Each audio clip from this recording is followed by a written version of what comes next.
জাকের আলী অনেকের মাথায় বল লেগে হেলমেট ভেঙে চুরমার হয়ে গেছে। জাকের আলী অনেক আঘাত নিয়েই মাঠে বাংলাদেশের হয়ে নিবেদিত প্রাণ উজাড় করে খেলেছেন। তার ব্যাটিংয়ের উপর ভর করেই বাংলাদেশ পেয়েছে বিশাল জয়। দারুণ ছন্দে ব্যাট করছিলেন জাকের আলী অনেক। হঠাৎ করে একটি বাউন্সার এসে তার হেলমেটে লাগে, সাথে সাথেই হেলমেট ভেঙে চুরমার হয়ে যায়। তারপরে নতুন হেলমেট দিয়ে জাকের আলী অনেক আবারও খেলা চালিয়ে যান। বাঁচা মরার লড়াই আগে থেকে জানতেন জাকের আলী অনেক। দর্শক, বাংলাদেশের সেকেন্ড টেস্ট ম্যাচটি জয়ের জন্য নাহিদ রানার অবদান অনস্বীকার্য। তিনি দারুণ বল করেন। বাংলাদেশের এই গতি তারকা বিশ্বে আলোড়ন সৃষ্টি করেছেন তার গতি দিয়ে।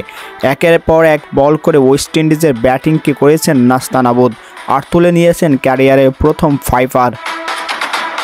জাকের আলী অনেকের দুর্দান্ত ব্যাটিং, নাহিদ রানার দুর্দান্ত বোলিং, একই সঙ্গে তাইজুল ইসলামের বোলিংয়ের উপর ভর করেই বাংলাদেশ পেল 101 রানের বিশাল জয়।